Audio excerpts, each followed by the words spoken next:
Welcome to some new r/petty revenge stories, where people share stories of small victories over those that wronged them.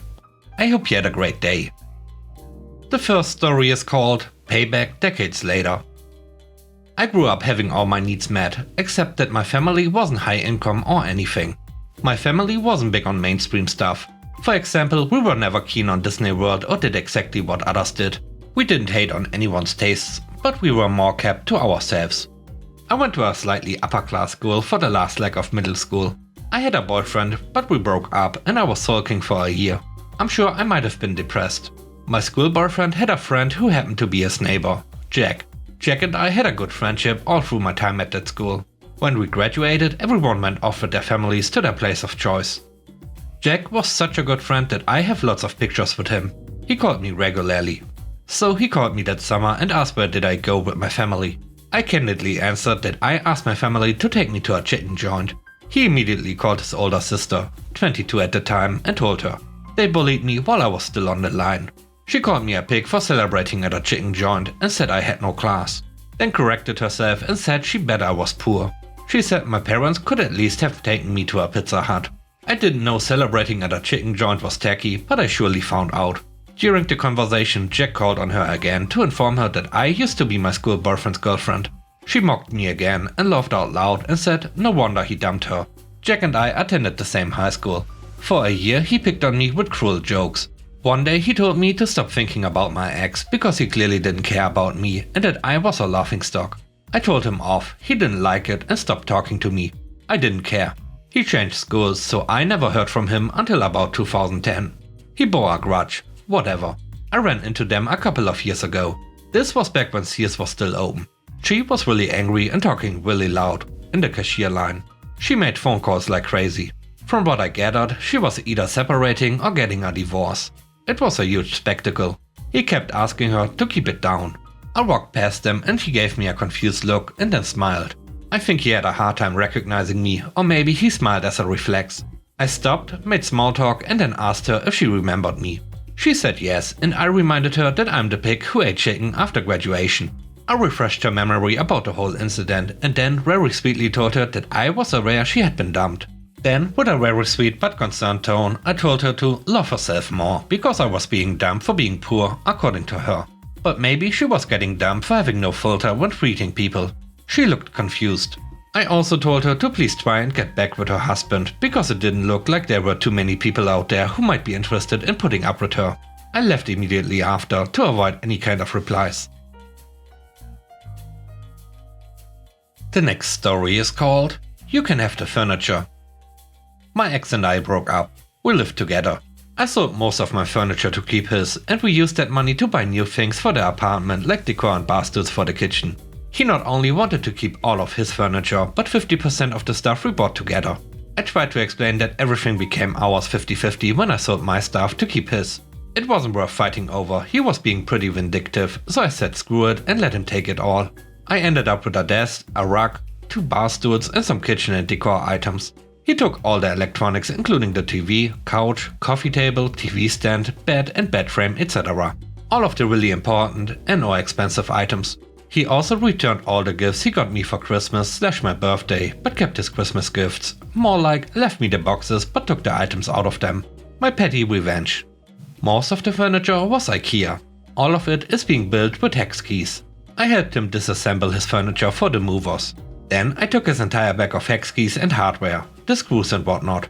He put the furniture in storage, so he won't notice for another month at least. Replacing the hex keys is pretty simple, but good luck tracking down the exact screws and brackets and all. The third story is called Set Up for Failure.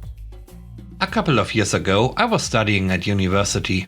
I've always done well in school and am the kind of person who tends to end up running the group during group assignments. In one of my classes, I ended up in a group along with 7 others, so in total we were 4 women and 4 men. Every week we'd have an assignment that we got to spend Monday to Thursday preparing for. And then on Friday we'd meet up for a seminar with the other groups as well as the teachers to present our work. Out of the 8 members, 7 of us took it seriously. One of the men was always, and I do mean always, late. Not 10 to 15 minutes, more like 45 to 90 minutes. At first, bad teammate blamed it on getting lost trying to find us, which didn't make sense because the setup was that the teachers booked rooms for each group to prepare in. And we always had the same room. Everyone knew where it was, right next to our main lecture hall, which this guy didn't have any issue locating because he showed up for lectures. Then he said he'd misread the schedule and thought we started an hour later, but just like with the room, it was the same time every day. When bad teammate finally did show up, it became clear he hadn't read the literature or taken any notes. The rest of us had to spend half our time explaining the very basics to him instead of doing the actual assignment and then stressed, work late in order to finish. Normally, I don't mind helping people with school.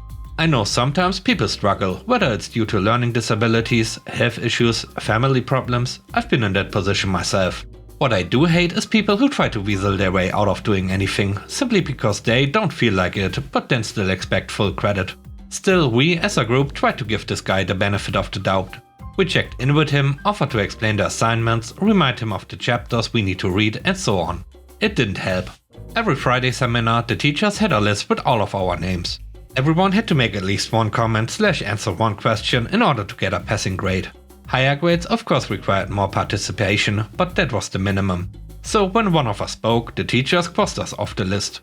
When there were around 15 minutes left, the teachers would call out the names of those who hadn't participated.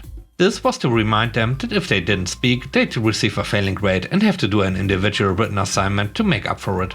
Every week, bad teammate got called out and every week he kept quiet. After about a month of this, I started to think that maybe this guy had a severe phobia of public speaking. Maybe he was intentionally failing so that he'd get to do written assignments instead. It was sad, but I didn't know what else to do since none of our previous attempts at supporting him had worked.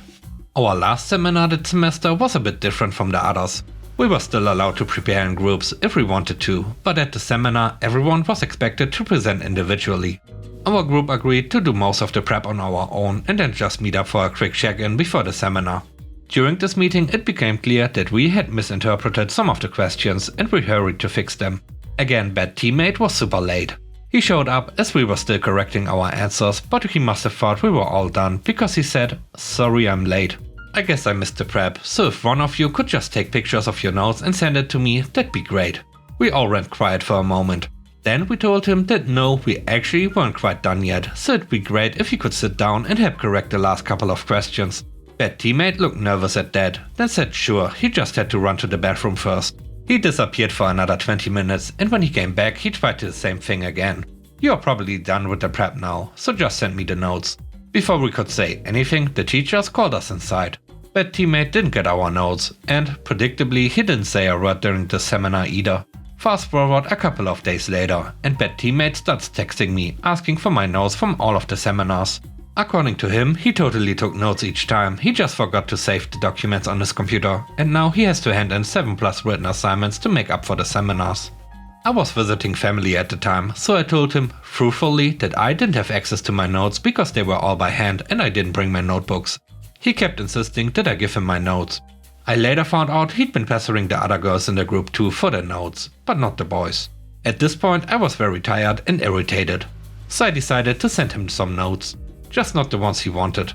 Remember the last seminar where we'd realized we'd misunderstood some of the questions and gotten the answers completely wrong? So we had to correct them right before walking into the classroom? I compiled our incorrect answers, threw in some other unrelated stuff for good measure and sent it to him. He sincerely thought I just handed him the perfect cheat sheet that he could just copy. I don't think he passed. The last story is called Petty Revenge on a Sorority. A sorority rented the floor above ours. We shared our Wi-Fi with them, didn't make a peep about weird jumping / throwing their body to the floor games, streams of people and parties Thursday to Sunday. We asked politely, twice, to tone it down during midterms on Tuesday and Wednesday. They did not and were rude about it. They also did not notice that we regulated our hot water use like reasonable neighbors, so that our giant bathtub didn't drain it from the rest of the building in one go. Or that it was entirely our choice. The weekends rolled around and they are all about to start getting ready to go out. I filled myself a lovely, long bubble bath 3 nights in a row. There was only one other tenant, a morning shower once a week guy, wholeheartedly supported this punitive measure as a weekly surprise suspension, or whenever we got sick of them. We also strategically gobbled bandwidth to annoy and inconvenience instead of immediately locking it down. And with that, we end today's video. Let me know what you think about the stories. On a scale of 1 to 10, how would you rate the stories in today's video? I hope you enjoyed the video. If you did, please don't forget to subscribe and hit the like button. And I hope you have a great day. Stay safe. Bye bye.